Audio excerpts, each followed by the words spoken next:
In this video, we'll review mistakes home buyers frequently make with home inspections. The first mistake Massachusetts home buyers make with home inspections relates to the type of inspection contingency clause they use in their offers. In Massachusetts, you have a choice of two very distinct types of standard form home inspection contingency clauses. The first type of clause uses a dollar value of home repairs to define what triggers the buyer's right to terminate the purchase under the clause. This potentially necessitates getting written repair estimates.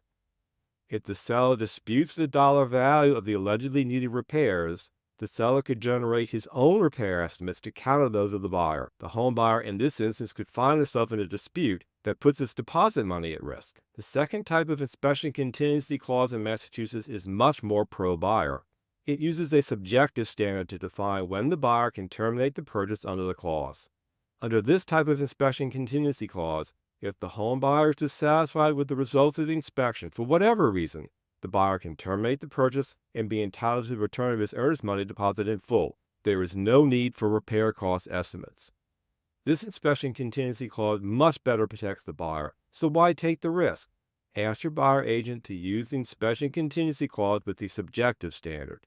This clause is available from both the Greater Boston and Massachusetts Associations of Realtors.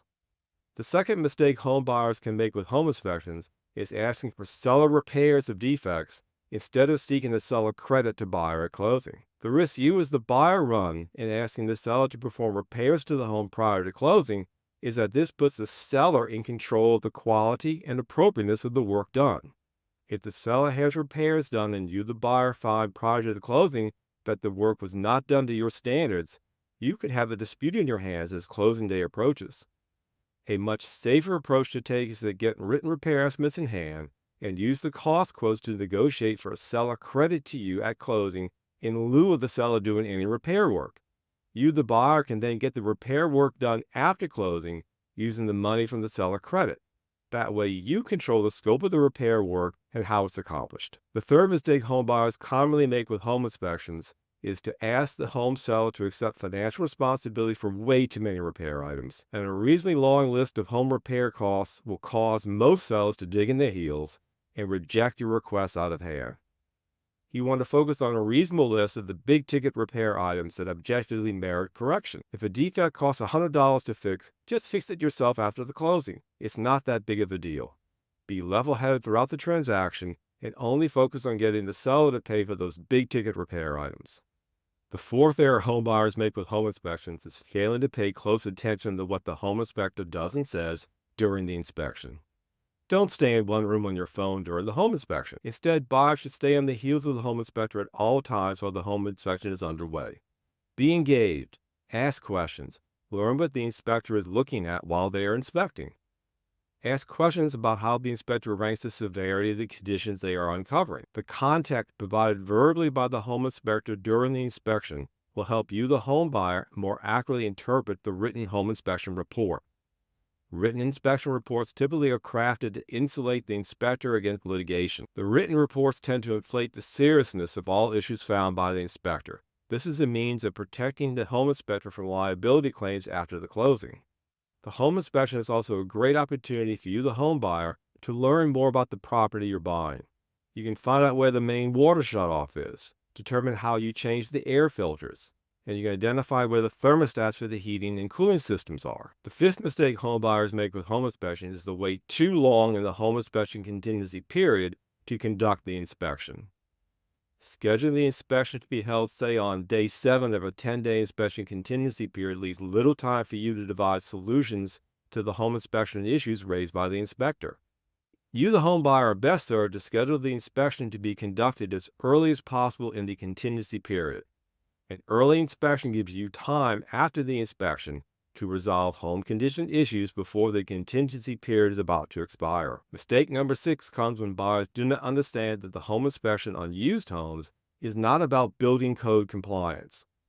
The building code in Massachusetts changes every year, and there's no way to accurately look back in time at what the code required years ago when a home was built. If a home built years ago lacks safety features currently required for new construction homes in Massachusetts, The seller does not have to upgrade the home he's selling to the requirements of the current building code. Another mistake often made by home buyers is to bring their parents, friends, or family advisors to the inspection. This is a classic way to get protected out of your home purchase. Buyers fairly frequently see home purchases die unnecessarily because the buyer brings their parents to the inspection and dad feels his adult child is overpaid for the home. Dad hasn't bought a home in decades and feels today's prices are way too high, and he views the inspection as his chance to either kill the deal or to heavily renegotiate the price. Dad's interference causes the purchase to fall through. Here's the 8th common mistake buyers make with home inspections. A buyer makes an offer on a home that has obvious issues with the structure or mechanical systems without noticing those issues during the home tour. The buyer is then shocked during the home inspection that the inspector says the house has problems.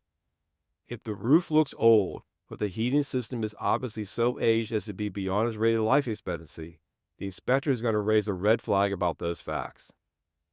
If the home has obvious structural or mechanical problems that will deter you from buying the home, don't make the offer and don't pay for the home inspection. The inspector is not going to tell you the obvious problem, say an old roof or an aged heating system, is just fine. The final common home inspection mistake made by buyers we'll address in this video is to not understand that the inspector is not a roofer, he's not a structural engineer, nor is he a plumber or an electrician. The home inspector will not tell you how to fix a problem. Instead, he will identify the issue and tell you to consult an expert to establish the cost to remedy it.